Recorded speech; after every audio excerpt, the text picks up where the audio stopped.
Hi friends, skill Hindustan automation में आप सभी का स्वागत है। कैसे हैं आप लोग? आई होप आप लोग बहुत हैप्पी होंगे, बहुत खुश होंगे। दोस्तों, आज का जो अपना टॉपिक है वो टॉपिक ये है, मैं मेनली जो मेन टॉपिक है वो ये है कि DOL स्टार्टर क्या होता है, DOL स्टार्टर की पावर वायरिंग कैसी होती है, उसकी कंट्रोलिंग कैसी होती है। ठीक है, और उसको हम एक एक करके उसका कॉन्सेप्ट, जैसे PLC पे कैसे बनाएंगे, PLC पे कैसे चलाएंगे, वो भी करके हम देखेंगे। लेकिन उससे पहले एक छोटा सा कॉन्सेप्ट है, उसको हमें बस देख लेना होता है। ठीक है, छोटा सा कॉन्सेप्ट होता है, उसको हमें देखना है ये, क्योंकि ये हमें बहुत काम आने वाला है। ये जो कॉन्सेप्ट है ना, NONC का कॉन्सेप्ट है, ये बहुत काम आने वाला है। आप लोग भी जानते हैं कि PLC का जो सॉफ्टवेयर हम यूज करते हैं उसमें भी हम सिंबल का यूज करते हैं, NONC का। हार्डवेयर जो पैनल्स वैनल्स में रहता है उसमें भी हमें स्टार्ट स्टॉप के लिए NONC चाहिए होता है। ठीक है, तो इन्हीं के बीच के रिलेशंस को हम बताने वाले हैं, इन्हीं के बीच का रिलेशन को हम बताने वाले हैं। जैसे कि आप समझ लीजिए कि NO = पॉजिटिव प्लस और NC मतलब माइनस। ठीक है, तो प्लस इंटू प्लस जब हम करते थे मैथ में, प्लस इंटू प्लस, तो हमें रिजल्ट क्या मिलता था? प्लस मिलता था। ठीक है, माइनस इंटू माइनस करते थे तो हमें रिजल्ट क्या मिलता था? प्लस मिलता था। प्लस इंटू माइनस करते थे तो हमें रिजल्ट माइनस मिलता था, और माइनस इंटू प्लस जब करते थे तो हमारा रिजल्ट माइनस ही मिलता था। ठीक है, यही कॉन्सेप्ट सेम इस फंडा पे भी है, और नॉर्मल से इसको समझ लेना है, ये कोई बड़ा सा टॉपिक नहीं है। तो चलिए आज ही हम यहाँ देखते हैं। जब हमारा PLC का सिंबल जो हम हार्डवेयर सॉफ्टवेयर में बनाते हैं, अगर मैंने PLC पे सॉफ्टवेयर पे अगर एक इनपुट पे NO ले लिया है और उसका जो हार्डवेयर इनपुट है वहाँ पे भी NO लिया है, तो हमारा जो रिजल्ट मिलेगा आगे वो हमारा NO ही मिलेगा। ठीक है, ये कॉन्सेप्ट है अपना। सेम सेकंड है कि PLC सिंबल अगर NC है और हार्डवेयर सिंबल NC है तो उसका भी रिजल्ट हमें NO ही मिलेगा, यानी कि ऑफ कंडीशन ही मिलेगा। ठीक है, ये हमारा कॉन्सेप्ट है। NO, अगर हमारा PLC सिंबल NO है और हार्डवेयर सिंबल NC है तो हमारा जो रिजल्ट मिलेगा वो NC मिलेगा। ठीक है, ये आपको अभी आप सोच रहे हैं कैसे बोल रहे हैं, ये कॉन्सेप्ट आपका तब क्लियर होगा जब आप कभी प्रैक्टिकल करोगे ना। जब आप प्रैक्टिकल करोगे तब आपको बहुत अच्छे से ये कॉन्सेप्ट क्लियर हो जाएगा।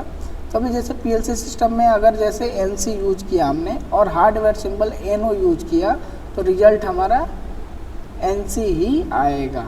ठीक है, तो ये वाला कॉन्सेप्ट है, ये कॉन्सेप्ट अपने माइंड में बैठा के रखो। ये कॉन्सेप्ट आपको हर एक जगह यूज होने वाला है, काम आने वाला है। ठीक है, तो आगे चल के हम अभी डायग्राम देखते हैं, उसका डायग्राम क्या है और कैसे। हाँ, तो दोस्तों आप देख रहे हैं कि हमारा एक ऐसा इंटरफेस ओपन हो गया है जिस पे आपको यहाँ पे दिख रहा होगा कंट्रोल सर्किट। ये वाला जो है अपना कंट्रोल सर्किट है, और यहाँ पे जो दिख रहा है आपका पावर सर्किट है। ओके, ये कंट्रोल सर्किट है और ये आपका पावर सर्किट है DOL स्टार्टर का। ठीक है, DOL स्टार्टर का फुल फॉर्म होता है डायरेक्ट ऑनलाइन स्टार्टर। अभी आप इसमें देख रहे हैं कंट्रोल वायरिंग को हम समझते हैं। यहाँ पे एक फेस, ठीक है, फेस आया, ये फेस आया, और ये फेस क्या होता है? एक फ्यूज में, यानी कि एक MCB वगैरह या फिर कोई सर्किट ब्रेकर है, कोई फ्यूज है, उसमें कनेक्ट हो जाता है। उससे जब निकलता है, ठीक है, यहाँ पे अभी जैसे फ्यूज भी दे दिया, MCB भी दे दिया, दोनों का काम एक ही है।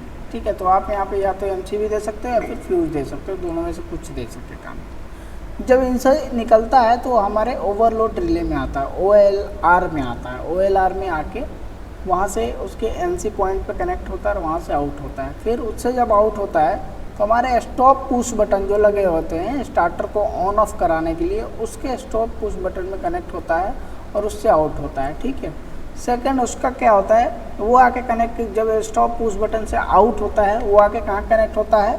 स्टार्ट पुश बटन, यानी स्टार्ट पुश बटन हमेशा NO होता है और स्टॉप पुश बटन आपका NC होता है। तो स्टार्ट पुश बटन के इनपुट में कनेक्ट होता है और उसके आउटपुट से जो वायर निकलती है वो कॉन्टेक्टर के कॉइल को जाके कनेक्ट हो जाती है।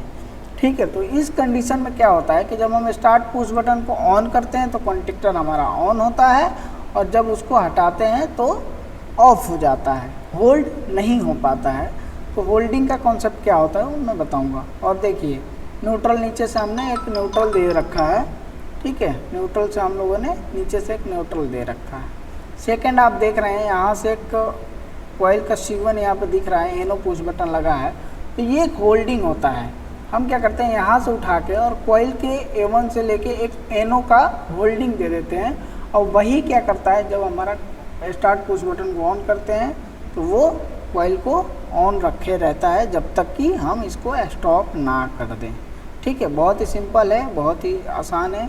ये बताने का मेन मकसद हमारा यही था कि हम जब प्रोग्राम बनाएं तो आपको इन सब चीज़ों के बारे में पता हो कि हाँ ये चीज़ें लग रही हैं, क्योंकि उसमें ओवरलोड रिले लगेगा, stop push button, start push button, contactor लगेंगे, इंडिकेटर्स भी लगेंगे।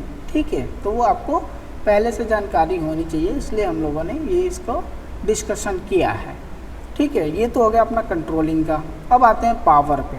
पावर में क्या करेंगे, एक हमारा कॉन्टैक्टर होता है, ठीक है, एक कॉन्टैक्टर होता है, जैसे कि आप यहाँ पहले सबसे ऊपर क्या देख रहे हैं, एमसीबी में क्या दिखा रहा है, L1 L2 L3, यानी कि लाइन है, RYB इसको हम बोल सकते हैं, face, R face, Y face, B face, तीनों फेस हैं।